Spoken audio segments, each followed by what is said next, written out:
तो आज अपन पढ़ेंगे मोशनल ईएमएफ। हाँ, बहुत इमोशनल सा होता है ये। इसका नाम है मोशनल ईएमएफ।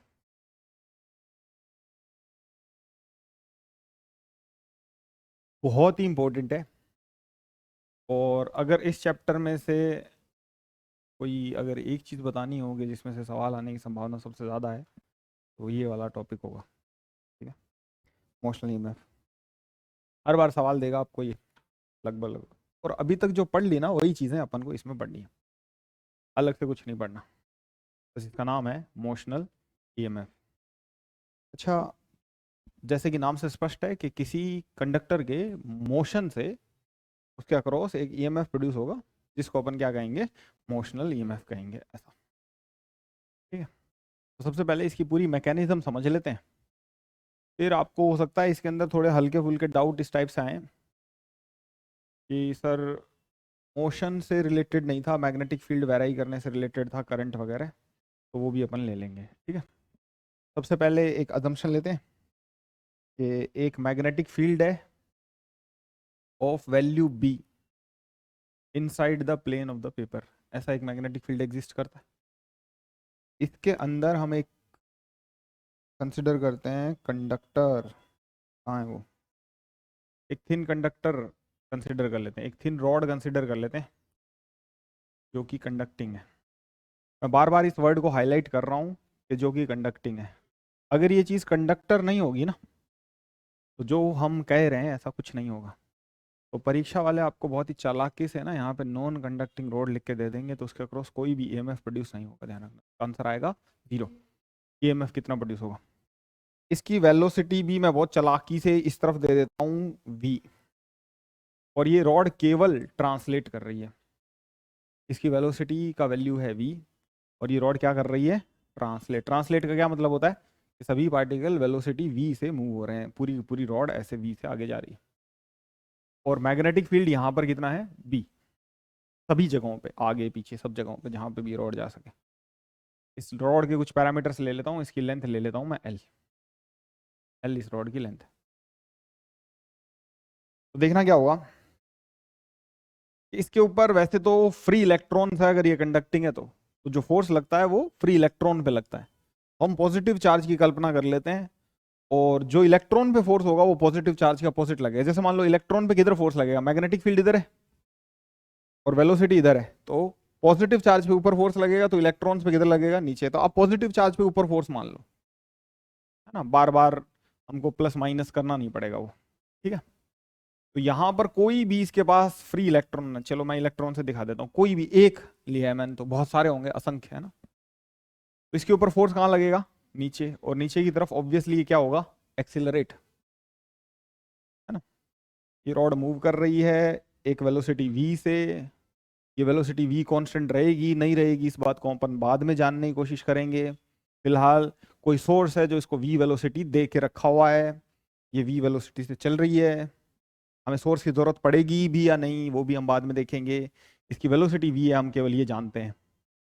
तो इस चार्ज पार्टिकल पे जो v वेलोसिटी से इधर चल रहा है, इसके ऊपर फोर्स लगेगा डाउनवर्ड डायरेक्शन में।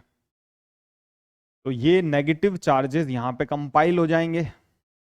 और किन्हीं चीजों पे फोर्सेस कब तक लगते हैं? स्टेशनरी नहीं, आगे चली जाएगी रॉड, है ना। ये फोर्सेस कब तक लगते हैं? जब तक कोई ऐसा सोर्स हो जो इलेक्ट्रिक फील्ड हो, मैग्नेटिक फील्ड हो, कोई चीज होनी चाहिए ऐसा। ये कौन से फोर्स की वजह से नीचे जा रहे हैं? मैग्नेटिक फोर्स की वजह से। कौन से फोर्स की वजह से नीचे जा रहे हैं? मैग्नेटिक फोर्स की वजह से नीचे जा रहे हैं। तो यहाँ पे जहां जहां से ये प्लस चार्ज छोड़ के आए होंगे, वहां वहां प्लस पॉजिटिव चार्ज अपीयर हो जाएंगे। अरे हाँ कि नहीं? तो इस प्रकार से रॉड का टॉप एंड पॉजिटिवली चार्ज हो जाएगा, और जो बॉटम एंड है वो नेगेटिवली चार्ज हो जाएगा। यानी कि इस हाफ से नीचे नेगेटिव चार्जेस हैं, इस हाफ से ऊपर पॉजिटिव चार्जेस हैं। अपन उसका अक्यूमुलेशन यहाँ पे इसी पॉइंट पे मान लेते हैं, या कहीं भी मान लो आप, है ना। ऊपर की तरफ पॉजिटिव चार्जेस अक्यूमुलेट हो जाएंगे और नीचे की तरफ नेगेटिव चार्जेस। अब जब तक फोर्स लगेगा तब तक चलेंगे। इसके ऊपर फोर्स नीचे चल लग रहा है, एक देखना इलेक्ट्रोस्टैटिक फील्ड जनरेट हो जाएगी। इस फील्ड का नाम इलेक्ट्रोस्टैटिक फील्ड क्यों है? देखो, मैं बाद में एक घोषणा करूंगा कि टाइम वेराइंग मैग्नेटिक फील्ड है ना, एक इलेक्ट्रिक फील्ड जनरेट करता है जिसको इंड्यूस्ड इलेक्ट्रिक फील्ड कहते हैं, उसका नेचर कंजर्वेटिव नहीं होता, इलेक्ट्रोस्टैटिक फील्ड नहीं होती। ये फील्ड किसके द्वारा जनरेटेड है? सेपरेशन ऑफ चार्जेस के द्वारा जनरेटेड है। चार्जेस यहाँ पे सेपरेटेड है, उसकी वजह से यहाँ पर एक फील्ड जनरेटेड है जिसका क्या नाम है? इलेक्ट्रोस्टैटिक फील्ड ही होगा। फिर फील्ड इस तरफ है तो इलेक्ट्रॉन्स पे किधर फोर्स लगेगा? इलेक्ट्रॉन्स पे किधर फोर्स लगेगा? ऊपर की तरफ। अरे हाँ कि नहीं? ये फोर्सेस अपोजिट है क्या? मैग्नेटिक फोर्स नीचे लग रहा था, इलेक्ट्रिक फोर्स ऊपर लग रहा है, ये फोर्सेस अपोजिट है क्या? आगे से मैं सिर्फ पॉजिटिव चार्ज का नोशन लूंगा इसमें ना, सिर्फ पॉजिटिव चार्ज फोर्स दिखाऊंगा, इलेक्ट्रॉन पे उल्टा फोर्स, उल्टी डायरेक्शन, ये सब नहीं दिखाऊंगा, ठीक है ना। मैं ये कह रहा हूँ कि ये फोर्सेस अपोजिट हैं तो कभी ना कभी जैसे जैसे ज्यादा चार्जेस अक्यूमुलेट होंगे क्यों? जब तक ये फोर्स डोमिनेंट है तब तक होंगे अक्यूमुलेट। जैसे जैसे ज्यादा चार्जेस बढ़ते जाएंगे इलेक्ट्रिक फोर्स स्ट्रॉन्ग हो जाएगा और एक इक्विलिब्रियम की अवस्था आ जाएगी। जब इक्विलिब्रियम की सिचुएशन आएगी तो चार्ज सेपरेशन मौजूद रहेगा कि नहीं रहेगा प्यारे बच्चों? रहेगा, है ना, तभी आई है वो। अगर वो रॉड मोशन में है तो, आप सब चीजों को ढंग से समझना, अगर वो रॉड मोशन में है तब चार्ज सेपरेशन रहेगा, अदरवाइज नहीं रहेगा, है ना। मेरी बात समझ रहे हो गया इसको? अगर वो चार्ज सेपरेशन है तो इलेक्ट्रिक फोर्स होगा, अगर वो चार्ज सेपरेशन नहीं है तो इलेक्ट्रिक फोर्स नहीं होगा, और अगर ये रॉड वेलोसिटी इसके पास है तभी मैग्नेटिक फोर्स इसके ऊपर लगेगा। ये सब चीज़ें ध्यान से समझना, हर चीज़ लिंक्ड है पिछले चैप्टरों से भी। तो यहाँ पर एक इलेक्ट्रिक फील्ड है E, जिसकी वजह से किसी भी चार्ज पे ई फोर्स लगेगा, ऊपर की तरफ फोर्स ऊपर लगेगा, किसी भी चार्ज मतलब नेगेटिव चार्ज पे। एक मैग्नेटिक फोर्स है e v cross B, v और बी आपस में इस केस में परपेंडिकुलर है तो e v B sine theta 1 हो गया साइन थीटा, तो ई वी बी हो जाएगा। ये फोर्स कहाँ लग रहा है? नीचे, बहुत बढ़िया। अब इक्विलिब्रियम आ गया, चार्जेस सेपरेट रह गए, प्लस प्लस यहाँ पे और माइनस माइनस यहाँ पे, और इस रॉड के पास अभी भी वेलोसिटी हम अज्यूम कर रहे हैं v है, हो सकता है v डैश हो जाए, लेकिन हमें v रख के कैलकुलेशन में v का सिंबल इनपुट कर दिया है तो अपन v मान लेते हैं, इसके पास वेलोसिटी v है उस इंस्टेंट पे जब ये बराबर हुए। तो क्या लिखेंगे? नेट फोर्स जीरो की अवस्था में क्या हो जाएगा? ऐसा कुछ हो जाएगा, ऐसा। तो जो इलेक्ट्रिक फील्ड हो जाएगा उसका मैग्नीट्यूड ये हो जाएगा। एक्चुअली ट्रूली क्या है, मैं एक चीज बताता हूँ, नेट फोर्स जीरो लगने के लिए वेक्टोरियली ऐसा हो जाना चाहिए, ई बी क्रॉस बी, इन सब का सम क्या हो जाना चाहिए? जीरो हो जाना। इस केस के लिए मैंने इन दोनों को बराबर लिख दिया था कि ये मैग्नीट्यूड में बराबर है। इलेक्ट्रिक फील्ड क्या आ जाएगा? किसी भी जनरल इलेक्ट्रिक फील्ड, किसी भी जनरल मैग्नेटिक फील्ड, किसी भी जनरल वेलोसिटी के लिए एक्सप्रेशन वैलिड होगा। इस वक्त v क्रॉस b का जो क्रॉस प्रोडक्ट है उसका जो थीटा है, साइन थीटा वाला, v क्रॉस b साइन थीटा 1 हो जाएगा इसमें। इस वक्त E बराबर वी बी आ जाएगा, साइन थीटा कितना आ जाएगा? 1। b और v आपस में परपेंडिकुलर है ना, साइन थीटा कितना आ जाएगा? 1। हर केस में तो नहीं आएगा ऐसा, इस बात को समझे। अब मैं सम अप कर देता हूं, मैं ये कह रहा हूं इस रोड के मोशन की वजह से इसके ऊपर एक मैग्नेटिक फोर्स लगेगा ऊपर की तरफ, जिसकी वजह से मान लो पॉजिटिव चार्ज पे ऊपर की तरफ फोर्स लग रहा है तो पॉजिटिव चार्ज कहाँ एक्यूमुलेट हो जाएंगे? ऊपर की तरफ। अब एक इलेक्ट्रिक फील्ड ऐसी क्रिएट हो जाएगी तो पॉजिटिव चार्ज पे कहाँ फोर्स लगाई? वो नीचे की तरफ। किसी अवस्था में ये ऐसा कुछ अक्यूमुलेशन हो गया और कुछ पॉजिटिव चार्ज वहाँ हो गया, नेगेटिव चार्ज वहाँ हो गया। अरे हो गया कि नहीं हो गया? ऐसा माइनस आएगा यहाँ पे, ये कह रहे थे क्या आप? हाँ, तो अक्यूमुलेशन हो गया ना, इसका पॉजिटिव और नेगेटिव चार्जेस का अक्यूमुलेशन हो गया, जिसकी वजह से इलेक्ट्रिक फील्ड हो गया प्रोड्यूस्ड। और यहाँ पर क्या आ गया? इक्विलिब्रियम। इक्विलिब्रियम में दोनों फोर्सेस बराबर हो जाएंगे, अब नए चार्ज पे कोई फोर्स नहीं लगेगा और चार्ज सेपरेशन नहीं होगा। इक्विलिब्रियम की अवस्था में इसके अंदर जो इलेक्ट्रोस्टैटिक फील्ड क्रिएट हो जाती है उसकी वैल्यू होती है v cross B, minus v cross B precisely. EMF की डेफिनेशन क्या होती है प्यारे बच्चों? थोड़ा सा रिकॉल करेंगे। ईएमएफ क्या होता है? एक चार्ज सेपरेशन कोई फोर्स करता है, उसकी वजह से हम पोटेंशियल को लिखते हैं ईएमएफ वर्ड से, और वो जो फोर्स है वो चार्ज को सेपरेट कर देना चाहिए और नॉन कंजर्वेटिव होना चाहिए, जैसे बैटरी वाला था, है ना। कैसा भी फोर्स हो वैसे, जो चार्ज सेपरेशन कर दे और नॉन इलेक्ट्रिकल हो नेचर में, वो एक्चुअली ईएमएफ होता है। यहां पे वो फोर्स कौन है जो चार्ज सेपरेशन कर रहा है? वो है मैग्नेटिक फोर्स या मैग्नेटिक फील्ड उसका रूट कॉज है। किसका? मैग्नेटिक फील्ड का होना यहाँ पे रूट कॉज है, इसका वेलोसिटी होना भी रूट कॉज है, यानी मैग्नेटिक फोर्स क्या है? रूट कॉज है। किसका? चार्ज सेपरेशन का। तो ईएमएफ प्रोड्यूस होगा। अरे हाँ कि नहीं? ईएमएफ कितना होगा? ई डॉट डीएल, ये होगा पोटेंशियल डिफरेंस इन दोनों एंड्स के बीच में। ई का वैल्यू कितना है? Minus v cross B, minus minus खा जाएंगे और ये हो जाएगा ऐसा, ये हो जाएगा पोटेंशियल डिफरेंस और इसी के बराबर ईएमएफ हो जाएगा। इसी के बराबर क्यों हो जाएगा देखना, वो मैं आपको यहाँ पे करंट जब फैलाऊंगा, बहाऊंगा, फ्राइडेज पूरा सर्किट बनाएंगे तब मैं आपको दिखा दूंगा ये बात। B cross B dot dl, ये मोस्ट जनरल एक्सप्रेशन है।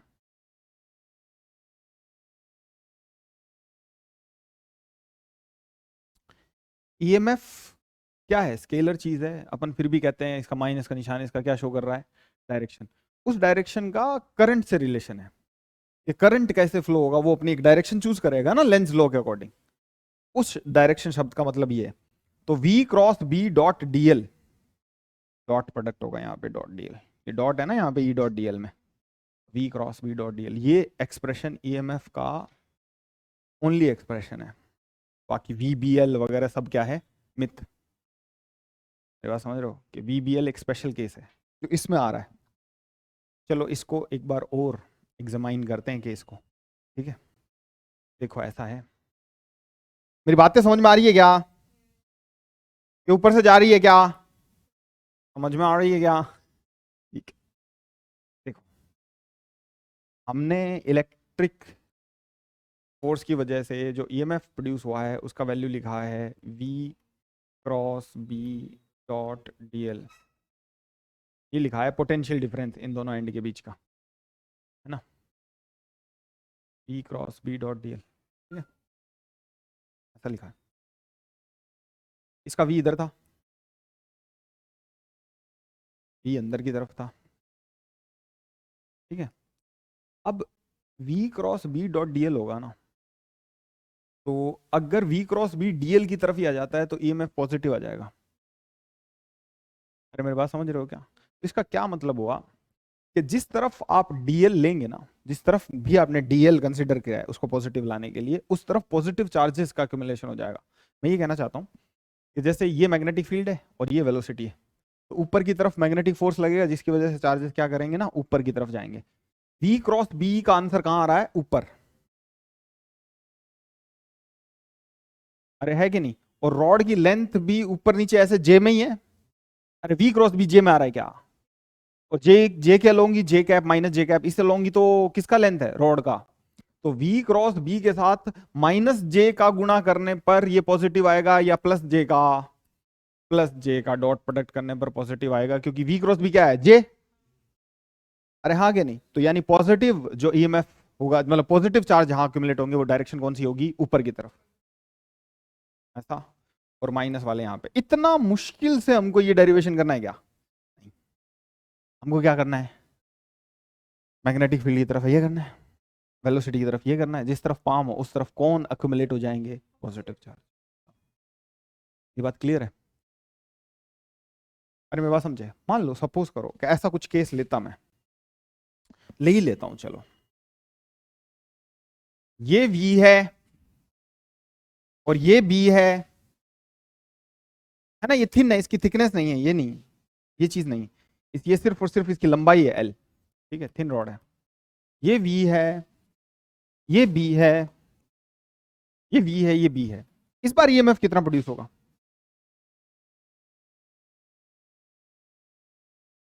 देखो ऐसा है, V क्रॉस B कहां आएगा? V इधर है, B इधर है, ऊपर आएगा। उसके साथ डीएल, इसकी लेंथ के अलोंग वाला वेक्टर डॉट करेंगे, तो डीएल तो आई में है और वो ऊपर है, तो क्या आ जाएगा? जीरो। इस केस में ईएमएफ क्या आ जाएगा?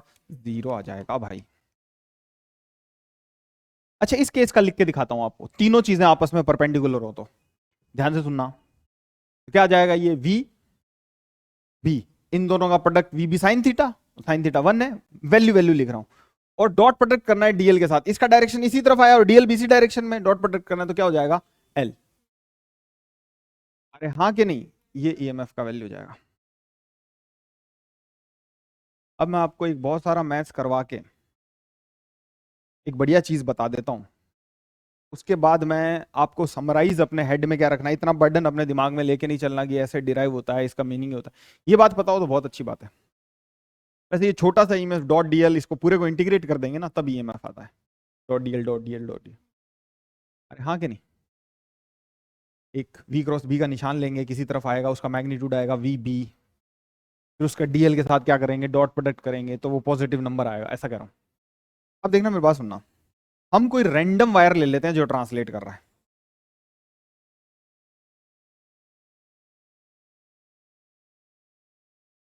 इस टाइप का वायर ले लेते हैं, ये पॉइंट है ए, ये पॉइंट है बी, और ये v वेलोसिटी से ट्रांसलेट कर रहा है, और मैग्नेटिक फील्ड किसी भी तरफ मान लो, ऐसे अंदर की तरफ मैग्नेटिक फील्ड है। इन पॉइंट के नाम चेंज करो यार, p और q कर दो, और मैग्नेटिक फील्ड को b लिख लो। ये पार्ट की वेलोसिटी किधर है, v इधर, और ये पार्ट की v इधर, ट्रांसलेट कर रहा है क्योंकि ये सभी पार्टिकल की वेलोसिटी एक ही तरफ है, इसको उठा के ऐसे ले जा रहे हैं। अरे हाँ कि नहीं। क्या सभी पॉइंट dl, कोई भी पॉइंट dl लो इस रॉड पे, ये मैंने dl ऐसा ज्यूम कर लिया, इस पे क्या कर लिया, dl, मतलब कि जैसे पिछली बार भी अपन ऐसा ज्यूम कर सकते थे ना dl, इस रॉड के लिए कि dl ऐसा ज्यूम कर लिया, तो v क्रॉस b डॉट dl कैसा आ जाता, प्लस, तो ये मैं पॉजिटिव लिख देते ऐसा। अरे मेरी बात समझ रहे हो, यानी उस dl की तरफ ही हो जाता पॉजिटिव em। मेरी बात सुनो ध्यान से, क्या इसका vv है, इसका vv है, इसका vv है, इसका vv है, हाँ, जो इस dl का vv है, इस dl की लोकेशन पर bb है, तो हमें E निकालने के लिए इंटीग्रेट करना था v क्रॉस b डॉट dl को, है ना, यही बात थी यार। इसको मैं बाहर फेंक सकता हूँ क्या इंटीग्रेशन से, आई एल बी में फेंका था जैसे, फेंक सकते हैं इस वक्त, क्योंकि b एक ही डायरेक्शन में है पूरे में, v एक ही डायरेक्शन में है पूरे में, तो v क्रॉस b एक ही डायरेक्शन में आएगा। अरे आई एल क्रॉस b में अपन ने l रख लिया था, अरे हाँ कि नहीं, तो मेरी बात सुनो, v क्रॉस b को बाहर फेंक दूं क्या इंटीग्रेशन से, सच सच बताओ। यस, बिल्कुल फेंको, क्योंकि v और b तो एक ही डायरेक्शन में है ना, b किधर है, v किधर है इधर, और b किधर है ऐसा, या ऐसा होता, कुछ भी होता है यार वो, तो v क्रॉस b तो एक ही होता, v का वैल्यू v है, b का वैल्यू हर जगह b है, तो इसको बाहर फेंके ना इंटीग्रेशन से। अरे बताओ, तुम मना कर दोगे तो नहीं फेंकेंगे, फेंक देते। वी बी साइन थीटा हर जगह सेम है ना, ये बी और बी के बीच में, और dl, what do we mean by the integral of dl, पूरी लेंथ, इस dl dl dl का सम करना है, क्या आएगा, ये आएगा, ये क्या आता है, ये डिस्प्लेसमेंट आएगा कि डिस्टेंस आएगा, dl डिस्प्लेसमेंट आएगा ये, है ना। हाँ, रटो मत इफेक्टिव लेंथ वगैरह, हर चीज आप डिराइव करो, हर चीज रिलेटेड है एक दूसरे से। ये होगा आपका dl का इंटीग्रल, ये क्यों क्यों होगा, क्योंकि dl एक वेक्टर क्वांटिटी है यार, इसको आपको इंटीग्रेट करना है। तो मान लो इधर से आप ऐसा कुछ लेंथ आया ये, तो ऐसा कुछ लेंथ इधर आ जाएगा तो वो पोर्शन कट जाएगा ना, वेक्टर है क्योंकि ये, तो सिर्फ और सिर्फ क्या मैटर करेगा, डिस्प्लेसमेंट। अरे what is D R vector का integration, that is r2 minus r1 vector. अरे हाँ कि नहीं। कुल मिला के अगर यूनिफॉर्म मैग्नेटिक फील्ड में कोई चीज ट्रांसलेट हो रही है, याद रखना यूनिफॉर्म मैग्नेटिक फील्ड में ना तो वो दिशा बदलना चाहिए, ना ही मैग्नीट्यूड, जैसे कि केसेस आपके सामने आएंगे बहुत सारे। तो जो इलेक्ट्रिक क्या है, ये ई ऐसा लिखो यार भाई, ये सिंबल रिजर्व्ड है एप्सिलॉन वाला, इसके लिए वी बी या वी क्रॉस बी जो भी आए वो कांस्टेंट आएगा, इनटू में डीएल का इंटीग्रेशन हो जाएगा एल। अब मान लीजिए कि ये तीनों परपेंडिकुलर है, तो ये साइन थीटा वाला 1 हो जाएगा और ये आंसर आ जाएगा। ईएमएफ होता है P V L if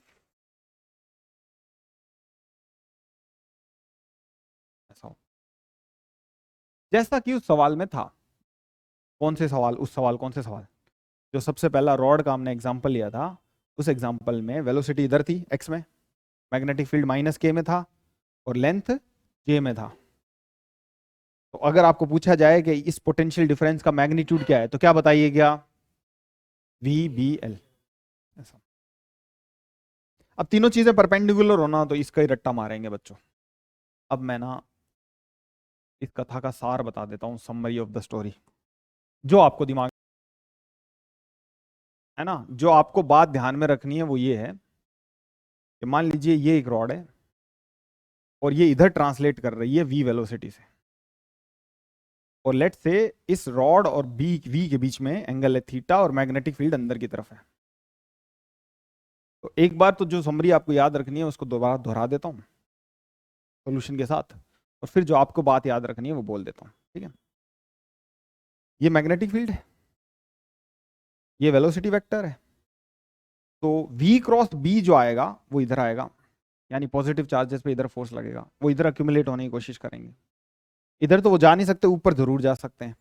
upon DL बुद्धिमत्ता से ऊपर ही सिलेक्ट कर लेते हैं। तो हमारे पास क्या फॉर्मूला है? v क्रॉस b यानी v B sine theta. Sine theta कितना है v और b के बीच में? 1। v और b आपस में परपेंडिकुलर है। डॉट प्रोडक्ट करना है। किसका डॉट प्रोडक्ट करना है? उस यूनिट वेक्टर का। देखो, जो v क्रॉस b से कोई डायरेक्शन आएगी, उस डायरेक्शन का इस लेंथ के साथ, जो भी ये लेंथ का यूनिट वेक्टर इस तरफ है, इसका इस तरफ है, इनका क्या करना है? डॉट प्रोडक्ट, यानी इसका ये वाला कंपोनेंट देखना है। और v क्रॉस b से ये जो भी आएगा तो वो v के परपेंडिकुलर आएगा, यानी ये पूरा एंगल 90 होगा, ये पूरा एंगल 90 होगा। तो ये वाला एंगल कितना होगा? 90 माइनस थीटा। यानी dl और v क्रॉस b की जो डायरेक्शन आई है उसके बीच में क्या एंगल है? 90 माइनस थीटा। तो cos ऑफ 90 माइनस थीटा क्या हो जाएगा? डॉट कर रहे हैं ना तो cos लगता है, cos ऑफ 90 माइनस थीटा क्या हो जाएगा? Sine theta. और इसको क्या करना है? Integrate. B B sine theta, theta fix ही है, थीटा बार बार बदल रहा है क्या इस क्वेश्चन में? नहीं। डीएल का इंटीग्रेशन हो जाएगा एल। ये भी आपको याद नहीं रखना है प्यारे बच्चों। जो याद रखना है वो ये बातें हैं, जो आपको याद रखनी है, जो आपको आनी चाहिए वो ये है कि तीनों का जो म्यूचुअली परपेंडिकुलर कंपोनेंट है, परपेंडिकुलर कंपोनेंट मल्टीप्लाई करना है बस। जैसे इस एग्जांपल में ऐसा रॉड था, ये बात याद रखनी है अब तक के लेक्चर में से, और इस तरफ क्या था? वेलोसिटी इस एंगल थीटा पे, और इस तरफ क्या था? Magnetic field. तो मैग्नेटिक फील्ड के लेंथ और वेलोसिटी पहले ही परपेंडिकुलर है। मेन बात किस में फंस जाएगी? है वेलोसिटी और लेंथ में। तो वेलोसिटी का कौन सा कंपोनेंट लेंथ के परपेंडिकुलर है प्यारे बच्चों? v sine theta. अरे हाँ कि नहीं? v cos थीटा तो लेंथ के लॉन्ग है। अरे क्लियर है? लेंथ अगर वर्टिकल है तो वेलोसिटी का कौन सा कंपोनेंट क्रॉस के लिए मल्टीप्लाई करेंगे, जैसे रोटेशन में अपन टॉर्क के लिए करते हैं, हॉरिजॉन्टल। बस यही आंसर आ गया था ऊपर, v sine theta into B into में एल। अगर तीनों में से कोई दो एक दूसरे के पैरेलल हो जाते हैं, आंसर क्या आएगा? 0। क्यों आएगा ऐसा? देखो, v क्रॉस b डॉट डीएल फॉर्मूला है एलिमेंटल ईएमएफ के लिए। अगर ये दोनों आपस में पैरेलल है तो यही 0 हो जाएगा, ठीक है? मान लो कि ये दोनों आपस में पैरेलल है, तो इसका जो भी आंसर आएगा वो इसके तो परपेंडिकुलर ही आएगा। क्रॉस प्रोडक्ट से जो भी आंसर आता है, 1000 बार बोल दिया मैंने, जो भी आंसर आता है वो इस बी के परपेंडिकुलर आएगा। उसका डॉट प्रोडक्ट डीएल के साथ करेंगे, और डीएल किसके लॉन्ग है? बी के लॉन्ग। आप खुद बोल रहे हो ऐसा, तो क्या आएगा? 0। अगर डीएल या तो वी या बी के लॉन्ग है, अगर है तो इसका जो भी आंसर आएगा वो वी और बी के क्या आएगा? परपेंडिकुलर। उसका डॉट प्रोडक्ट इन्हीं दोनों में से किसी को लॉन्ग करेंगे। ए क्रॉस बी डॉट ए क्या होता है? 0। अरे बताया हुआ ना, ये ए क्रॉस बी का जो भी आंसर आएगा वो ए और बी के परपेंडिकुलर आएगा, और ये ए के अगर परपेंडिकुलर है तो इन दोनों का डॉट प्रोडक्ट करेंगे, दो परपेंडिकुलर वेक्टर्स का डॉट प्रोडक्ट करते हैं तो क्या आता है? 0। यानी कि इसकी जो वेलोसिटी v cos थीटा है, जो लेंथ के लॉन्ग है, वो ईएमएफ में क्या कंट्रीब्यूट कर रही है? कुछ भी नहीं। यानी ये एरो ऐसे करते जाएं अपन नीचे की तरफ, तो थीटा बढ़ता जाएगा, यानी साइन थीटा क्या करता जाएगा? बढ़ता जाएगा, 90 तक तो बढ़ता ही जाएगा कम से कम। तो क्या हो जाएगा? ईएमएफ बढ़ता जाएगा। एक पिछले सवाल में ये सारा ही ऐसा था, फर्स्ट एग्जाम्पल में। आपको ज्यादातर केस में या तो थीटा 0 या 90 के केस मिलते हैं, और वायर ऐसा हो, ऐसा वायर हो, है ना, क्या होगा? सिर्फ ये लेंथ आपको लेनी है, और इसका वेलोसिटी वेक्टर अगर इस तरफ हो v, तो v और इसके बीच में क्या लेना है? Angle theta. तो v का cos थीटा मल्टीप्लाई करेंगे साइन थीटा, v का cos थीटा तो इसकी तरफ है, तो b, जो भी, अगर b भी परपेंडिकुलर होना चाहिए भाई लोग इनके, v साइन थीटा, और अपन को कोई मतलब नहीं है इससे ये वायर किस लेंथ का है, ये लेंथ l मल्टीप्लाई करनी है एक्सट्रीमिटीज वाली। इस बात को याद रखिएगा। इन सब के मैंने आपको प्रूफ दिए हैं, ठीक है? और याद प्रूफ रखने हैं क्या? नहीं। वैज्ञानिक बनने का है क्या? नहीं। ये बात याद रखना बस, है ना?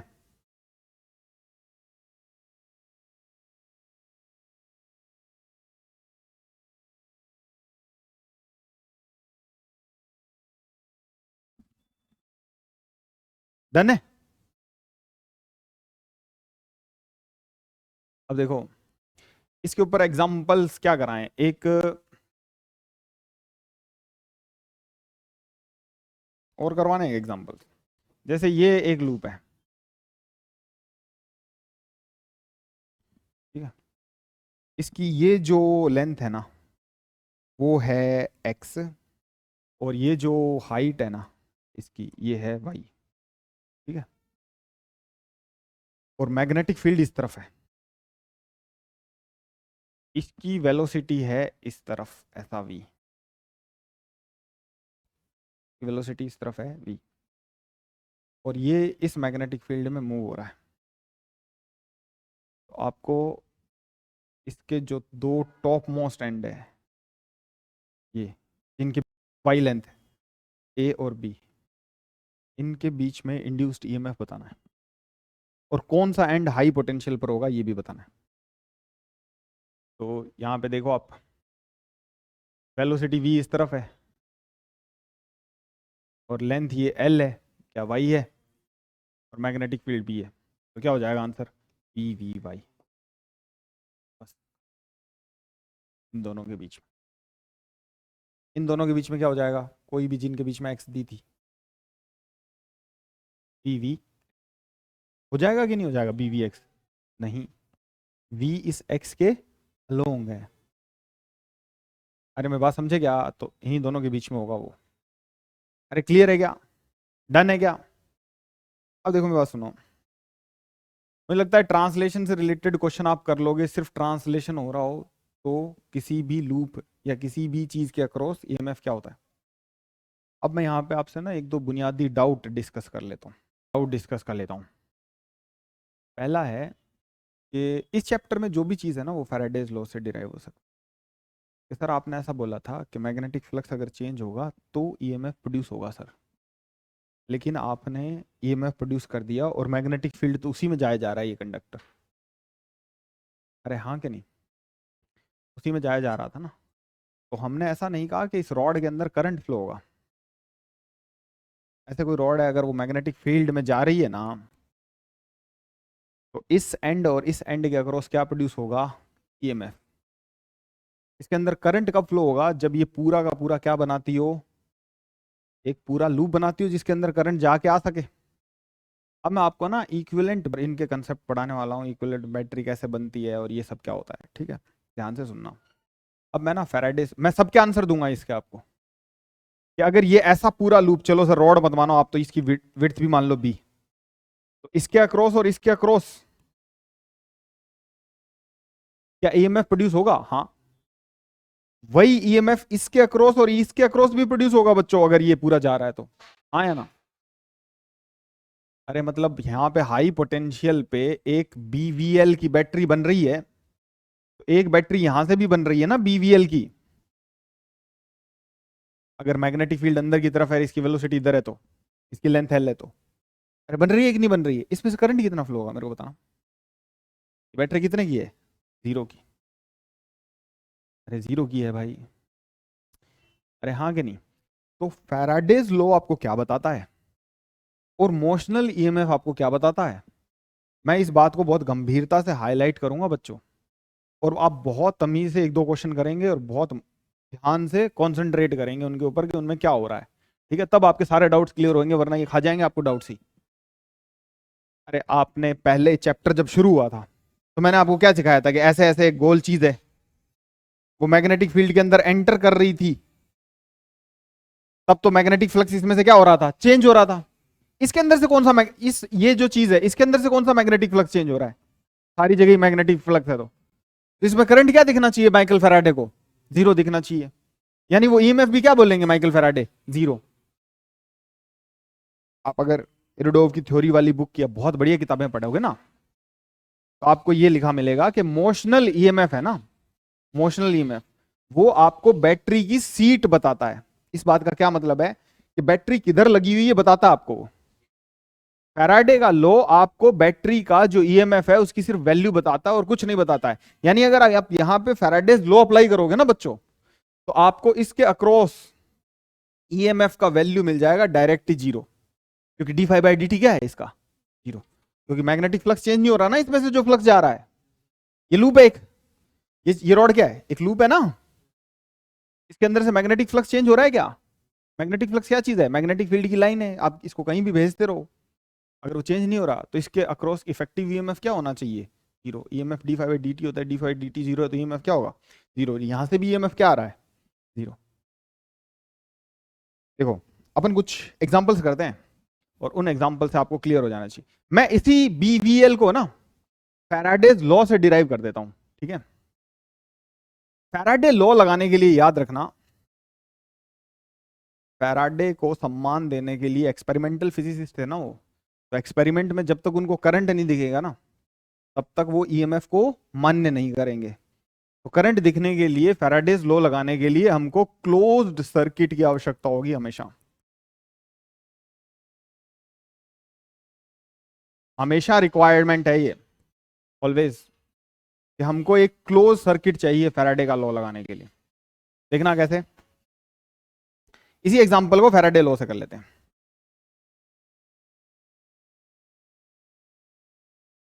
ये एक कंडक्टिंग रेलिंग है, ठीक है, इसके ऊपर वो आपकी जो रॉड आप लिए जा रहे हो वो है, ये है, ये वो रॉड है। इसको और लंबी भी कर सकते हो आप, कर दूं? लो, ये रॉड है, ठीक है, ये वो थिन रॉड है जो इसके ऊपर है, यहाँ से भी निकाल लो, ट्रिक पड़ी हुई है। डन? ठीक है, और यहाँ पर कोई मैग्नेटिक फील्ड है, कितने वैल्यू का? बी वैल्यू का, और इस रॉड का वेलोसिटी ये है E। किसी इंस्टेंट पर ये x दूरी पर है जो बार बार बढ़ती जा रही है बच्चों, और ये हाइट है लेट से L, और यहां पर सब जगह मैग्नेटिक फील्ड क्या है? B। हमने जो पहले डेरिवेशन किया था, जो अभी हम दोबारा उसी फॉर्मूले का डेरिवेशन करने वाले हैं BVL का, उसमें क्या था? ये सब नहीं था, ये सब चीज नहीं थी ना, ये वाला, ये स्ट्रक्चर नहीं था जो इसके नीचे है। तो क्या स्ट्रक्चर था? क्या स्ट्रक्चर था? सिर्फ और सिर्फ ये रॉड थी और ये चल रही थी, और हमने बोला कि इसके एंड्स के अक्रॉस ये ईएमएफ प्रोड्यूस हो जाता है। तो आपको डाउट आया कि सर इसके अक्रॉस तो कोई भी ईएमएफ कैसे प्रोड्यूस हो सकता है, इसके अक्रॉस मैग्नेटिक फ्लक्स जो है वो चेंज नहीं हो रहा, तो ईएमएफ कैसे प्रोड्यूस हो सकता है? तो इस बात का मैंने आंसर देने की आपको कोशिश की है क्लोज लूप से। इस बात को और भी डिटेल में डेप्थ में अभी देखेंगे। ये इधर चल रही है, किसी इंस्टेंट पर ये मान लो x दूरी आ गई जो मैंने चित्र में दिखाई, और v कांस्टेंट वेलोसिटी से ये चले जा रही है आगे की तरफ। तो इसका इस वक्त का एरिया कितना हो जाएगा? a कितना हो जाएगा? x into L. इसमें से अभी क्या फ्लक्स पास हो रहा है? EXL। फ्लक्स क्या होता है? Magnetic field into area. Perpendicular जो भी मैग्नेटिक फील्ड का लॉन्ग एरिया वेक्टर ले लो, चाहे एरिया खुद परपेंडिकुलर ले लो फील्ड के एरिया का प्लेन। अब देखो इसमें से क्या ये फ्लक्स फाई हमेशा इतना ही रहेगा टाइम के साथ? ये जैसे जैसे आगे जाता जाएगा ये एरिया बढ़ता जाएगा कि नहीं बढ़ता जाएगा? एरिया बढ़ता जाएगा कि नहीं बढ़ता जाएगा, मेरे को बताओ। बढ़ता जाएगा। तो बी और एल तो फिक्स रहेंगे, और किसको डेरिवेट करेंगे अपन? dx bye dt। बाकी इसका मैग्नीट्यूड ही लेना है, माइनस का निशान तो आपको सिर्फ करंट के डायरेक्शन के लिए एसोसिएट होता है। बी एल इंटू में dx बाई dt, जो किया होगा इसका वेलोसिटी भी।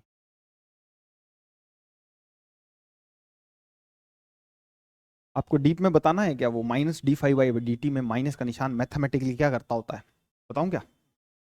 बताऊं? सबसे पहले ये आप लिख लो, फिर मैं बताता हूं। ये क्या है? ये क्या है? ये है ईएमएफ। इसमें फैराडे भाई को करंट मिलेगा कि नहीं मिलेगा? फैराडे अंकल को करंट मिलेगा। वजह क्या है? क्योंकि फ्लक्स वाकई चेंज हो रहा है। यहाँ पे मैग्नेटिक फील्ड है ना? अरे है कि नहीं है? है। तो जैसे जैसे ये ऐसे ऐसे जाएगा, तो क्या इसमें से पासिंग, इस एरिया में से पासिंग मैग्नेटिक फ्लक्स बढ़ता जा रहा है? बिल्कुल बढ़ता जा रहा है। तो अब यहां पे करंट मिलेगा, और बैटरी का पॉजिटिव टर्मिनल कहां होगा प्यारे बच्चों? ऊपर। और नेगेटिव टर्मिनल कहां होगा? नीचे। तो यहां पर इसका कई बार आपको पेपर वाले ऐसा पूछ लेंगे, और या फिर नहीं पूछेंगे तो इससे रिलेटेड कुछ पूछ लेंगे जिसमें आपको इक्विवेलेंट सर्किट चाहिए होगा, जिसमें ये तो क्या हो जाएगी? बैटरी। इसका कुछ रेजिस्टेंस होगा इन पटरियों का मिला के, या तो बोल देंगे रेजिस्टेंस पर यूनिट लेंथ क्या है? ये फला फला है, स्मॉल आर है। तो आपको एक्स लेंथ है तो एक्स इंटू आर हो जाएगा, फिर इसका एल इंटू आर हो जाएगा, फिर इसका एक्स इंटू आर हो जाएगा उस मौके पे। बाकी मैं इसका रेजिस्टेंस सारा ही ले लेता हूं, कितना? आर। क्या ले लेता हूं? आर इस वक्त। ये इसका इक्विवेलेंट सर्किट हो जाएगा। बस इस रॉड की जगह यहां पे एक ऐसी क्या प्लेस कर देंगे? बैटरी। इसका पॉजिटिव टर्मिनल सही से प्लेस करना, राइट हैंड थंब रूल से। और इसका ईएमएफ कितना लिखा जाएगा बैटरी का? पीवीएल। अच्छा, मैं इसमें जो माइनस का निशान हम लगाते हैं उसका मतलब बता देता हूं। वैसे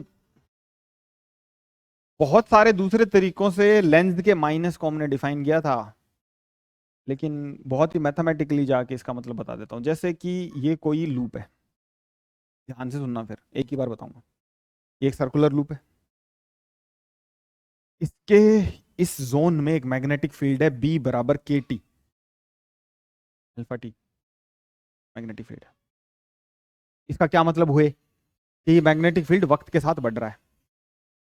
अब इसमें इंड्यूस करंट किसी तरफ आएगा, इसके अक्रॉस क्या क्या इंड्यूस होगा? ईएमएफ, जिसकी वजह से इसमें क्या प्रोड्यूस होगा? करंट। करंट का कोई डायरेक्शन होगा, या तो ये या फिर ये। डन है। मैं ना, ध्यान से सुनना मेरी बात प्लीज। मैं इसका एक एरिया वेक्टर डिफाइन कर देता हूं, ठीक है? तो एरिया या तो मैं बाहर डिफाइन कर सकता हूं, या फिर मैं अंदर। Positive area. अगर ये पॉजिटिव एरिया है तो ये कौन है? और ये पॉजिटिव एरिया है तो ये कौन है? नेगेटिव। ये बात ठीक है? मैं सबसे पहले बाहर वाले को पॉजिटिव डिफाइन कर देता हूँ। बाहर वाला तो प्लस है, या फिर हाँ, आउटवर्ड वाला, आउट एरिया जो एरिया वेक्टर है वो प्लस है। तो इन एरिया क्या हो जाएगा? माइनस। ठीक है, ये करंट वाले सिंबल मिटा लेता हूँ। इतनी बात समझ में आई क्या? मैंने अभी तक क्या किया है? एरिया का वेक्टर लिखना देखा है। ये मेरी चॉइस होती है, लेकिन जो भी मैं चूज कर लूं ओपन एरिया के लिए, क्लोज एरिया के लिए मेरी चॉइस नहीं होती। जो भी ओपन एरिया के लिए मैं चूज कर लूं उसके ऊपर मेरे को स्ट्रिक्ट होना पड़ेगा कि भाई ये ही एरिया वेक्टर का डायरेक्शन है। ठीक है?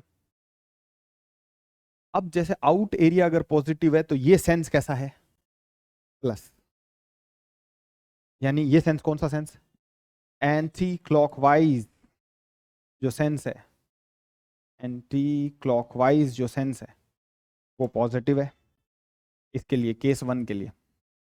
और क्लॉकवाइज क्या है? नेगेटिव। हे भगवान, इतना हो गया। समझ में आया तुमको? अब हम minus D five by d T से ईएमएफ लिखेंगे, क्योंकि ये लॉ है। D five by d T मतलब बी डॉट ए का इंटीग्रेशन करो और फिर डी टी उस जो फाई आए उसको आप डिफरेंशिएट कर दो, यही मतलब होता है। बहुत बढ़िया। अब बी डॉट ए तो फिक्स है, इसका ए कुछ कुछ भी ए है, अरे ये होगा, और इसको क्या करना है अपन को, डिफरेंशिएट, यही बात है। फिर क्या लेना है, एक माइनस। सबसे पहले मेरे को बी डॉट ए के बारे के लक्षण बताओ। एरिया वेक्टर प्लस कंसीडर किया है, बी अंदर है, तो बी डॉट ए कैसा आएगा, नेगेटिव, और इस यहां पे निशान लगा हुआ है नेगेटिव एक और, तो ये क्या हो जाएगा, पॉजिटिव। तो ई क्या आ जाएगा, अल्फा ए। ये समझ में आता है क्या? तो ई कैसा आ गया, पॉजिटिव का मतलब करंट कैसे फ्लो करेगा, एंटी क्लॉकवाइज, ऐसा ईएमएफ प्रोड्यूस होगा। ये उस माइनस निशान का मतलब है।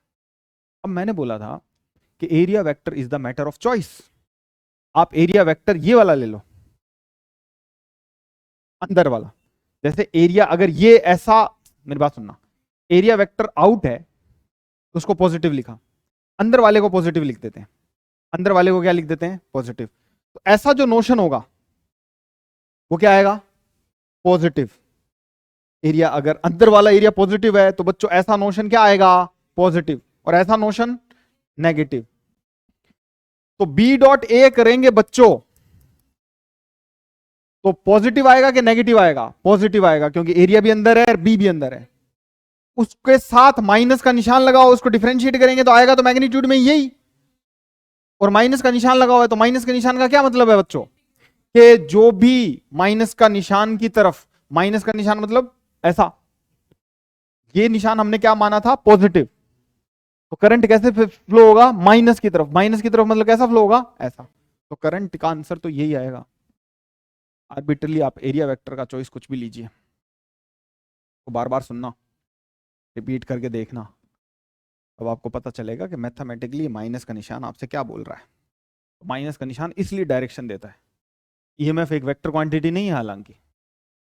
अरे मेरी बात समझ रहे हो? या फिर कुछ लोग ऐसा बोल सकते हैं कि D five by d T जिस तरफ बढ़ रहा है उसके अपोजिट ईएमएफ होगा, जिस तरफ बदल रहा है उसके अपोजिट होगा। अगर बढ़ रहा है तो घटाने की कोशिश करेगा, और घट रहा है तो बढ़ाने की कोशिश, वो बेटर है ना चीज। ये बहुत ज्यादा कोर मैथमेटिक्स हो गया, that's why we avoided this as always. But हाँ ठीक है, ये डन है। तो मेरी बात सुनना, फैराडेज लॉ से बीवीएल डिराइव हो गया क्या बच्चों, मेरे को ये बताओ। ये ईएमएफ का क्या है, वैल्यू। इसमें माइकी फैराडे को करंट देखने को मिलेगा कि नहीं मिलेगा? अरे तुम्हें कुछ समझ में आ रहा है क्या? अब तुम एक चीज करके दिखाओ, तो माइकी फैराडे वाले में एक रचना करके दिखाओ। अच्छा एक चीज और बता दो बस मुझे, कि मैंने ये रॉड का लेंथ ये लिया था, तो मैंने ये लेंथ क्यों नहीं मल्टीप्लाई किया? हम्म, वो क्या, अगर मैग्नेटिक फील्ड यहां होता तो लेते क्या, बीवीएल में नहीं लेते। देखो जो सर्किट था ना, सर्किट में ये बैटरी है, मेरी बात समझ रहे हो, तो ये बैटरी इतनी ही यूजफुल है। अरे मेरी बात समझ रहे हो कि नहीं, ये बैटरी यहाँ पे अगर कोई प्लस इनके बीच में पोटेंशियल डिफरेंस है इसके मोशन की वजह से, इन दो एंड्स के बीच में है कि नहीं पोटेंशियल डिफरेंस। लेकिन अगर आपको करंट लिखना होगा B v L by R लिखेंगे, तो एल को एल लिखेंगे जो ये है, जो इफेक्टिव बैटरी है। मेरी बात ध्यान से सुनना, इसलिए मैंने बड़ा बनाया था ताकि आपको दोनों बातें एक साथ एक में ही क्लियर हो। चलो एक उदाहरण लेते हैं बढ़िया सा, आप इसको कीजिए। माइकी फैराडे लॉ में मान लीजिए कि आपके पास है ना, ये एक रॉड होती इसी के ऊपर, और एक रॉड हमारे पास ये होती। मैं इसको इरेज कर देता हूँ।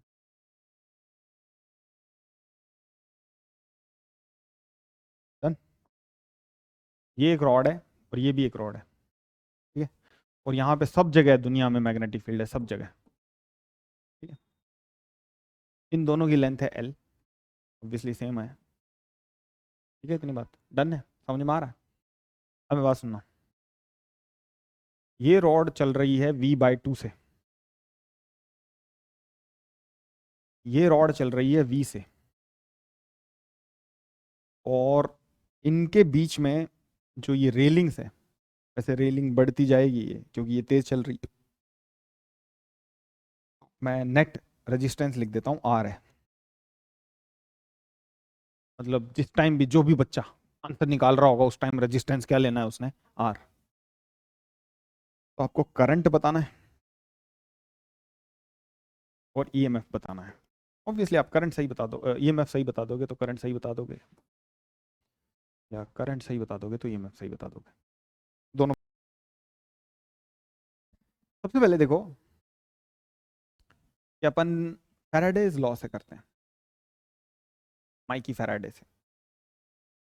आप इस रॉड के ऊपर बैठ सकते हो क्या? कि हम पूरे नहीं आएंगे ऐसा, मतलब इस रॉड से मोशन को विजुअलाइज कर सकते हो क्या? ऑब्वियसली कर सकते हैं ना बच्चों। हमने ऐसा ही किया था पिछली बार भी। पिछली बार एक चीज हमने यहाँ पे क्या ली थी, स्टेशनरी तो ली थी यार,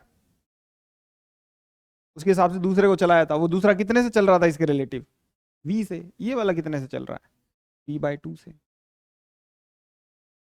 अरे ये एरिया बढ़ने के लिए, ये दोनों सेम वेलोसिटी से चला दूं मैं, तो इनके बीच में जो मैग्नेटिक, इस एरिया, किसी एरिया के साथ फ्लक्स लिंक करते हैं ना, इस एरिया से मैग्नेटिक फ्लक्स इंक्रीज कर रहा है क्या? नहीं कर रहा। ये दोनों सेम वेलोसिटी चलेंगे तो नहीं कर रहा।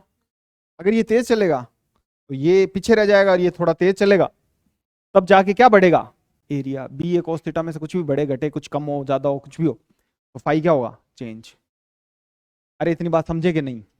तो अगर आप उसके ऊपर बैठ जाओगे तो ये रॉड कितने से चलती हुई दिखाई देगी, V/2 से ट्रांसलेट करेगी, तो EMF कितना हो जाएगा, V/2 इंटू में L हो जाएगा कि नहीं हो जाएगा प्यारे बच्चों? या फिर इंटीग्रेट करना चाहते हो तो देखो, इसी टाइम पर ये x दूरी पर होगी, उसके रिस्पेक्ट में होगी कि नहीं होगी, x दूरी पर उसके रिस्पेक्ट में।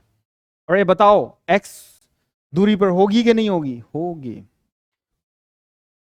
होगी तो बहुत ही अच्छी बात है प्यारे बच्चों, अगर होगी तो यहाँ पर क्या हो जाएगा, इसका फाई क्या आ जाएगा, फाई निकालते हैं अपन फेराडेज लॉ में भाई लोग पहले।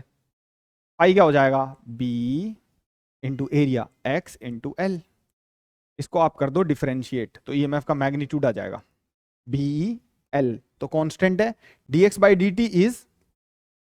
dx/dt तो यार v नहीं होना चाहिए, नहीं, x क्या चीज है, इन दोनों के बीच का रिलेटिव डिस्टेंस। उसका डेरिवेटिव क्या आएगा, रिलेटिव वेलोसिटी। इन दोनों के बीच में रिलेटिव वेलोसिटी कितनी है, V/2। अब माइकी फैराडे जी को पता नहीं है ये बैटरी कहाँ रखनी है उनको। उनका लॉ आपको सिर्फ EMF का वैल्यू कैलकुलेट करके देता है। मैथमेटिशियन नहीं थे ना वो, he was just an experimentalist, experimental physicist थे वो। बहुत शानदार है ना। तो अब हम दूसरे नियम से करते हैं। उसके क्या फायदे हैं? उसके ये फायदे हैं कि आपको प्रिसाइजली सर्किट का पता चलता है। माइकी फैराडे ये बोल रहे हैं कि बैटरी आप BVL की कहीं भी लगा दो जो ऐसा करंट फ्लो करती हो। उनको कैसे पता ऐसा करंट फ्लो करेगी, क्योंकि इसमें से फ्लक्स क्या कर रहा है, ऐसे ऐसे जा रहा है, तो इंक्रीज कर रहा है ये वाला फ्लक्स। तो ये वाला फ्लक्स इंक्रीज करने के लिए करंट को कैसे फ्लो होना पड़ेगा, ऐसा। आसान सी बात है। तो बैटरी कैसे बननी चाहिए, जो करंट ऐसा फ्लो करे। उसकी वैल्यू कितनी होनी चाहिए, BVL/2, या फिर BV/2 इंटू में L। BVL/2। बताओ मेरे को कि आपको अगर ऐसा सर्किट मिले और आपको बोले कि इस चीज का इक्विवेलेंट रेजिस्टेंस R है इसका, और बाकी सभी जगह कंडक्टिंग रेलिंग्स है, और यहां पर एक L लेंथ का रॉड है, ये L है, ये L है। रॉड का लेंथ से मतलब नहीं है मुझे, ये L है, ठीक है। और ये V वेलोसिटी से चल रहा है इधर, ठीक है। ये बहुत ही वैज्ञानिक बातें करने जा रहे हैं अपन अभी, इनको ध्यान से सुनना। ये V वेलोसिटी से इधर चल रहा है, ठीक है। ये बातें सारी NCERT में लिखी हुई है, इसलिए इंपॉर्टेंट है पेपर के लिहाज से। तो मुझे एक चीज बताओ कि क्या यहां पर एक इक्विवेलेंट बैटरी बनेगी? इस इक्विवेलेंट बैटरी का EMF क्या होगा, PVL। हरगिज ये होगा। ठीक है, इसमें करंट कुछ दौड़ेगा, आई, आई क्या होगा, पी वी एल बाय में आर।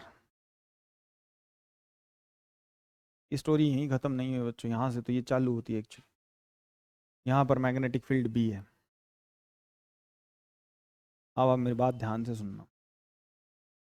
अगर ऐसा करंट इस रॉड में फ्लो हो रहा है और ये कंडक्टिंग है, तो ये मैग्नेटिक फील्ड में एक फ्लो होती हुई रॉड है जिसके अंदर करंट आई है, एक कंडक्टिंग वायर है जिसमें करंट आई है, और ये मैग्नेटिक फील्ड बी में चल रहा है।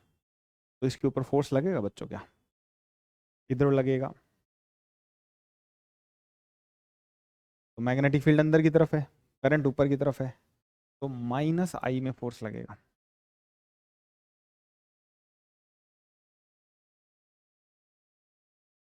इसका वेलोसिटी आई में है, फोर्स माइनस आई में है, तो ये फोर्स इसके साथ क्या करेगा बच्चों, रिटार्ड करेगा, इसकी वेलोसिटी कम करेगा। यानी ये फोर्स है तो एक्सिलरेशन है ऑब्वियसली, है ना। फोर्स किस चीज पे डिपेंड करता है, आई पे, आई एल बी फोर्स होता है, इसमें से एल नहीं बदल रहा, बी नहीं बदल रहा। आई किस पे डिपेंड करता है, वेलोसिटी पे, क्योंकि आर नहीं बदल रहा, एल नहीं बदल रहा, बी नहीं बदल रहा। फोर्स किस पे डिपेंड करता है, आई पे, आई किस पे डिपेंड करता है, वेलोसिटी पे। फोर्स खुद वेलोसिटी बदलता है, और फोर्स खुद वेलोसिटी पे डिपेंड कर रहा है, और वेलोसिटी के अगेंस्ट लग रहा है। ऐसा कोई और फोर्स देखा है आपने अपने जीवन में, विस्कस फोर्स, बहुत बढ़िया बताया आपने, विस्कस फोर्स। जैसे ही कोई चीज नीचे गिरती है, आप छोड़ दो उसको, क्या लगेगा, ग्रेविटी का पुल लगेगा, एक्सिलरेट होगा, एक्सिलरेट होगा तो तेज होगा, तेज होगा तो केवी नाम से अपन 6 पाई नीटा आर वी गोल चीज पे फोर्स पढ़ते हैं, विस्कोसिटी, जो ऊपर लगता है। किसका फंक्शन है वो, वेलोसिटी का। वेलोसिटी बढ़ने पर विस्कस फोर्स क्या होता है, बढ़ता रहता है, फिर एक दिन टर्मिनल वेलोसिटी अटेन करती है चीज। ये सब बताया हुआ, आप जानते भी होगे इसको ना। अरे मैं फिर से बोल देता हूँ, ग्रेविटी का पुल नीचे, विस्कस फोर्स ऊपर केवी वैल्यू का, और जब तक ये फोर्स ज्यादा तो वी ज्यादा, क्योंकि नेट फोर्स तो नीचे ही आएगा, नेट फोर्स नीचे, तो वेलोसिटी नीचे की तरफ क्या होती जाएगी, बढ़ती जाएगी। वेलोसिटी बढ़ती जाएगी तो ये फोर्स बढ़ता जाएगा। एक दिन ये दोनों फोर्स बराबर हो जाएंगे, और उस बार वो चीज क्या अटेन कर लेगी, टर्मिनल वेलोसिटी अटेन कर लेगी। अगर आपके टाट पे बारिश की वो बूंद गिर जाए, कौन सी, जो बिना विस्कस फोर्स मतलब आए, अगर इमेजिन करो, तो it will shoot you like a bullet, छेद कर देगी आपके सिर में। वो बहुत ही ऊपर क्या अटेन कर लेती है, गोल होती है ना 6 पाई नीटा आरवी का फोर्स लगता है उसके ऊपर, क्या अटेन कर लेती है, टर्मिनल वेलोसिटी। उसी कांस्टेंट वेलोसिटी नीचे आती है वो, वरना पटपटा फोड़ देगी वो हाथों हाथ। और दूसरी बात, ये जो ओले होते हैं इनके ऊपर लगता नहीं ना इतना बॉइंट फोर्स और ये सब, है ना, पता चलता है इनका यार, कि ये आए हैं, नीचे गिरे हैं, ऐसे सिर में लगे हैं। तो ये टर्मिनल वेलोसिटी हमारे लिए बहुत आवश्यक है। यहां पर भी ऐसा ही है, एक चीज को वेलोसिटी दे रखी है इधर, और उसके ऊपर फोर्स लग रहा है इधर, और वो फोर्स खुद इस बात पे डिपेंड कर रहा है वो वेलोसिटी कितनी है, यानी फोर्स वेलोसिटी कम करता जा रहा है। अरे फोर्स वेलोसिटी को क्या करता जा रहा है, कम करता जा रहा है, और वेलोसिटी को खत्म करने पर क्या खत्म हो जाएगा, फोर्स भी खत्म हो जाएगा, ऐसा वो कह रहा है। लेकिन वेलोसिटी कम होने पर फोर्स खुद भी कम होता जा रहा है। तो वेलोसिटी जब खत्म होने की कगार पर आई, तो फोर्स भी उस टाइम खत्म होने की कगार पर आएगा। कितने टाइम बाद आएगी, फोर्स खुद भी कम होता जा रहा है ना। जैसे इसको जो धीरे कर रहा है ना, वो आदमी खुद भी खत्म होता जा रहा है, तो इनफाइनाइट समय ले लेगा ऐसा करने में। मैं इस चीज को ना सिद्ध कर देता हूं। तो मैंने आपको कुछ कहा था, दो चीजें कही थी, दोनों चीजें आप याद करो। पहली चीज मैंने आपको ये कही थी कि क्या इसकी वेलोसिटी कांस्टेंट रहेगी क्या, ये मेरे को नहीं पता, मैं इस पर टिप्पणी नहीं करूंगा, ऐसा बोला था मैंने। इसके ऊपर कोई मेरे को नहीं, मतलब इसकी वेलोसिटी कांस्टेंट है, मेरे को इतनी बात से मतलब है, यही बोला था ना मैंने आपको। और दूसरी बात, मैंने आपको एक और चैप्टर में एक चीज बोली थी कि ये जो वायर्स को काइनेटिक एनर्जी देता है, ये इलेक्ट्रिक फोर्स है। आप इस पर पुनर्विचार कीजिए कि ऐसे दो वायर हैं, वो किसी से सोर्स से तो कनेक्टेड ही है ना, तभी तो उनमें करंट फ्लो हो रहा है। अगर इसका मैग्नेटिक फील्ड इधर है तो अगर ये इसके मैग्नेटिक फील्ड में वॉक करेगा, इधर मैग्नेटिक फील्ड है और इसके अंदर करंट की डायरेक्शन ऊपर की तरफ है, तो इस तरफ फोर्स लगेगा, तो इस तरफ चलेगा, इस तरफ चलेगा तो एक बैटरी बनेगी जो इसके अपोजिट ईएमएफ क्रिएट करेगी और इसके अपोजिट अपना करंट बहाने की कोशिश करेगी। करंट बहता तो बिगर बैटरी इसको डिफाइन करती है, लेकिन इसमें आई करंट जो आपने आई लिखा था, उसको मेंटेन करने के लिए आपका जो एक्सटर्नल सोर्स है उसको क्या लगेगी, ताकत लगेगी, और उससे वो ताकत लगाया जा रहा है और करंट आई पड़ा है, तो जा कहां रही है, इसकी काइनेटिक एनर्जी में। ऐसा उसका चिंतन है, वहां पे मैग्नेटिक फोर्स अभी भी काम नहीं करता। खैर, मैं ये कह रहा हूं, तो मैं ये बताना चाहता था कि करता कौन है, करता कौन है, इलेक्ट्रिक फोर्स काम करता है। तो यहां पे एक रॉड है जिसका लेंथ एल है। अच्छा, एक और चीज बता दूं मैं आपको इसी के साथ,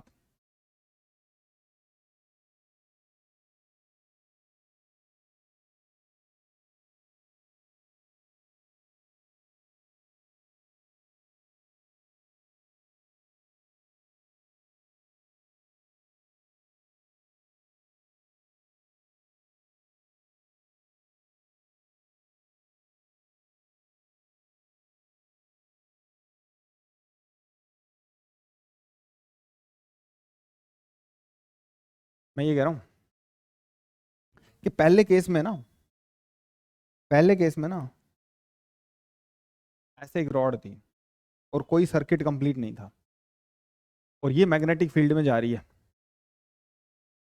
और v वेलोसिटी से, इसकी v वेलोसिटी है, और v वेलोसिटी जब है तब इक्विलिब्रियम आ गया। इक्विलिब्रियम मतलब चार्ज यहां पर सेपरेट हो गए, ठीक है, प्लस माइनस आ गया, ये इक्विलिब्रियम का मतलब है। तो आप मुझे एक चीज बताओ कि क्या इसकी वेलोसिटी कम होगी, और इस केस में कम होगी, इसमें होगी। वेरी गुड, अगर तुम्हें ये आंसर अंदर तक फील हो गया है कि इसमें नहीं होगी, इसमें क्या वजह नहीं होगी, करंट नहीं है, करंट नहीं है तो ILB का फोर्स नहीं है, फोर्स नहीं है तो वेलोसिटी क्यों चेंज होगी, फोर्स के बिना नहीं होती ना। इसमें है फोर्स, हाँ, इसमें सर्किट कंप्लीट है। ये फैराडे वाला है भाई, फैराडे को चाहिए एक्सपेरिमेंट रिजल्ट सामने, ऐसा। वो मैथमेटिक्स नहीं करते हैं कभी, वो देखते हैं और बताते हैं बस, और वो 4 बार देखेंगे, 5 बार देखेंगे, 10 बार देखेंगे, अलग अलग तरीके से देखेंगे, फिर आपको बताएंगे कि इसमें ये हुआ, इसमें उसको कंक्लूड करेंगे। उनको कंक्लूजन मिला कि मैग्नेटिक सोर्स आप लाओ, रिलेटिव मोशन कराओ कॉइल और मैग्नेटिक सोर्स के बीच में, यानी मैग्नेटिक फ्लक्स आप कैसे ही करके चेंज कर दो किसी एरिया में से। जैसे इसको आप बढ़ाओगे आगे, तो इस पर्टिकुलर एरिया में से मैग्नेटिक फ्लक्स क्या करता जा रहा है, बढ़ता जा रहा है, और अंदर का मैग्नेटिक फ्लक्स अगर बढ़ता जा रहा है तो करंट कैसे बहेगा, ऐसे। तो ईएमएफ ऐसा क्रिएट होगा। अब तुम बाद में कुछ भी लॉ बना लो, इसको मोशनल ईएमएफ नाम से पढ़ा लो, ये है तो फैराडेज लॉ है ना। लेकिन मोशनल ईएमएफ को इसलिए क्रेडिट देना चाहते हैं क्योंकि इसके लिए फैराडे की जरूरत नहीं है हमें, ये सब बताने के लिए। मोशनल ईएमएफ में फैराडे का कोई जिक्र नहीं है। हम कह रहे हैं कि कोई मूविंग रॉड अपने अक्रॉस पोटेंशियल डिफरेंस क्रिएट करती है अपने मोशन की वजह से। अगर आप उसका सर्किट बना के दे दोगे तो ये प्लस चार्ज भागा ही जाएगा यहाँ पे और माइनस के पास आ जाएगा। आप ऐसा कर दो कैसे ही करके, ये हमने कहा। इसके लिए माइकल फैराडे का कोई नियम नहीं लागू होता। फिर भी हम चैप्टर में पूरा क्रेडिट माइकल फैराडे को देना चाहते हैं, इसलिए फिर उनके लॉ से हमें करंट का आभास होता है। वो जब भी उनसे डेरिवेशन करेंगे तो हमारे पास करंट होना जरूरी है। कुल मिला के आप 2-3 चीजें समझो, वो ये है, ये कंक्लूड कर देता हूं मैं सारी बातें जो आज बोली है। पहली कि कोई भी चीज अगर मैग्नेटिक फ्लक्स या मैग्नेटिक फील्ड को कट करके मूव कर रही है तो उसके अक्रॉस ईएमएफ प्रोड्यूस होने की संभावना है। अगर उसका वेलोसिटी, उसकी लेंथ और मैग्नेटिक फील्ड परपेंडिकुलर है तो ईएमएफ प्रोड्यूस होगा, मैक्सिमम BVL होगा, अदरवाइज होगा ही नहीं। ऐसा नहीं है कोई टेढ़ा मेढ़ा हो तो कम हो जाएगा कुछ। हाँ, इन दोनों में से कोई भी एक चीज, इन तीनों में से कोई भी 2 चीजें आपस में पैरेलल हो तो आपको उसको कारण सहित मैंने बता दिया, तब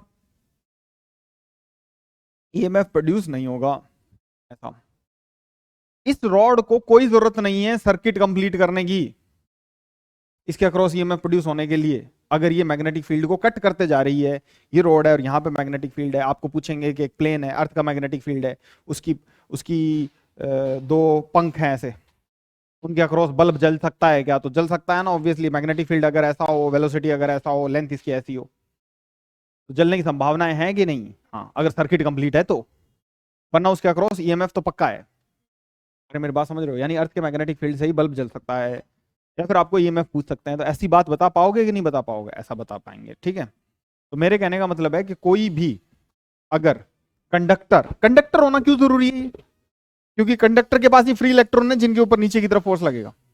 आपको ना परीक्षा वाले स्टेटमेंट का क्वेश्चन गलत करवाने के लिए ना बहुत ही चतुराई से एक नॉन कंडक्टिंग रॉड का बोलेंगे यहाँ पे, और आप वो ईएमएफ की कैलकुलेशन कर आओगे, आंसर होएगा कि इसके अक्रॉस ईएमएफ है 0। कह रहे सर ईएमएफ तो तब 0 होता है ना जब वी और बी पैरेलल हो या वी और एल पैरेलल ना। भाई कंडक्टिंग कोई चीज होगी तभी उसके अक्रॉस क्या प्रोड्यूस होगा? ईएमएफ। इसके तरीके हमने देखे थे। इन तीनों का जो परपेंडिकुलर परपेंडिकुलर कंपोनेंट है वो आपस में मल्टीप्लाई कर लेंगे। आप इसकी बहुत प्रैक्टिस कर लेंगे बीवीएल फॉर्मूला की। कल 2-3 केस देखे थे ना साधारण से, अपन इंक्लाइन प्लेन पे किसी रोड को ऐसे गिरा देंगे, बहुत सारे केसेस कर लेंगे, ठीक है। अब दूसरी बात आपने ये देखा कि अगर सर्किट कंप्लीट है तो करंट फ्लो हो सकता है। यानी कोई रॉड अगर ऐसे मूव कर रही है, कोई रॉड अगर ऐसे मूव कर रही है, इस डायरेक्शन में मूव कर रही है वी वेलोसिटी से, और ये सर्किट का पार्ट है किसी का, और यहां पर मैग्नेटिक फील्ड अंदर की तरफ है, तो इसके अंदर करंट फ्लो होगा इस टाइप का। यानी इस टाइप की बैटरी बन जानी चाहिए इसके अंदर। और अगर इसका रेजिस्टेंस आर है लूप का, तो बी वी एल अपॉन में आर वैल्यू का करंट प्रोड्यूस हो जाना चाहिए अपोजिट डायरेक्शन में। ऐसा बैटरी बन जाना चाहिए। तो इस तरीके का नहीं, इस तरीके का करंट प्रोड्यूस हो जाना चाहिए सर्किट के अंदर, है ना, आई वैल्यू का।